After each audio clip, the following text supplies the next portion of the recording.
I'm gonna lay down my sword and shield down by the riverside, down by the riverside, down by the riverside. I'm gonna lay down my... This is Leslie, and this photo was used by the Black Panthers, by 1,000,001 different organizations and marches. In fact, let me... It's the same photo they used all over.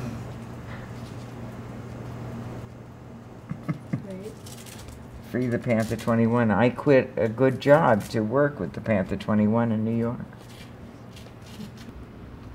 That's just a minor portion of my button collection. And some of them are in my closet, and some are in my drawer. Some that I don't put up that go way back.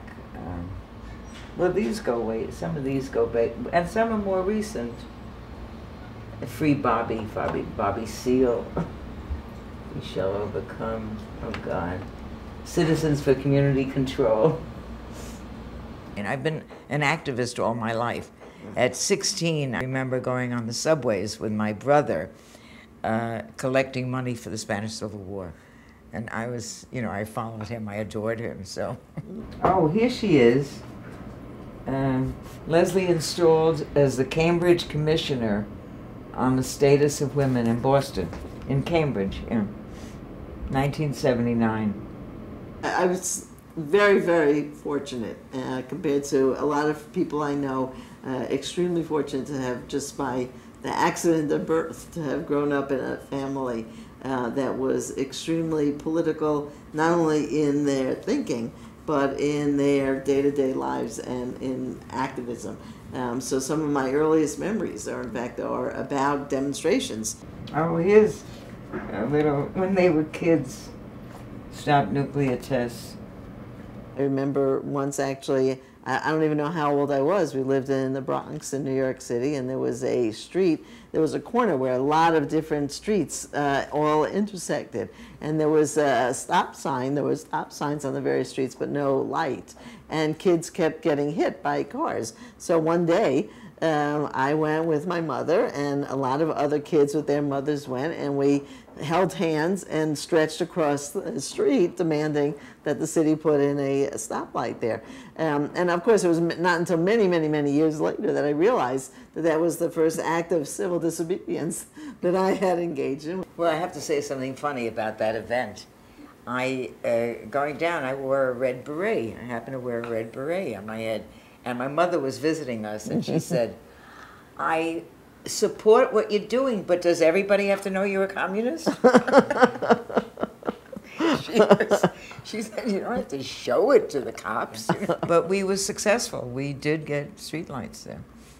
Oh, we had 1 million people in Central Park in 1982. Instead of the Democratic Convention, this was the People's Convention in 1980. One of the people in the leadership of carrying out the war in Vietnam was speaking in New York City, at a hotel in New York City, and there was a big anti-war demonstration. And we had I was already in college at the time, and so we were all grown up, but we had all planned to meet with my mother and father there at the demonstration. And of course, we all arrived from different places and from different angles. And before you knew it, there was kind of a ruckus on the street, and the police were running after the demonstrators. And I turn around at one point, and I see my mother is like down, right? The police, I don't know if they had tripped you or what exactly happened. And from nowhere appears my brother and my sister and my father and me from 4 different corners. We all noticed this and kind of rescued her so she wouldn't get arrested. I mean, there was one time she didn't get arrested. Many other times she did. But it was, there used to be an ad campaign on a lot of radio and TV, the family that prays together stays together. So we became the family that demonstrates together stays together. But it was a rescue operation right out there on 6th Avenue. Down by the all these squares were shirts, T-shirts that I wore through the years. By the riverside, I'm gonna lay down my sword and shield. Down by And I chose the ones that I wanted on a quilt. You know, they weren't all my shirts, but these are the ones I chose. And this is, Madam Bin was one of our heroines in the Vietnam War. She is now the Vice President of Vietnam. If more and more people are engaged from whatever motivates them, then you begin to see a movement growing. And you also have to have fun in your life, too.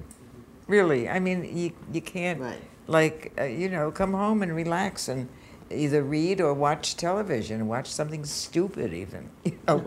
No, really, that you have to get away from, you know, you have to relax, too.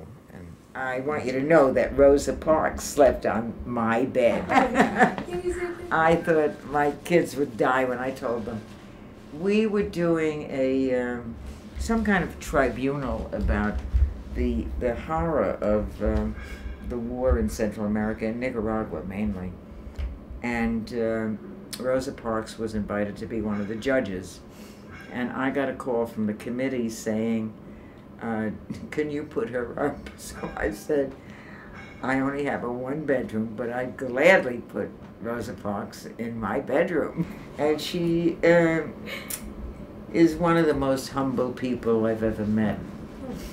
You know, she said, Jessie, it could have been anybody who would do that on the bus. It just happened to be me. So, and she's quite a woman. The value that we learned, my sister and brother and I, was that if you have a concern about some problem in the world, you should take action.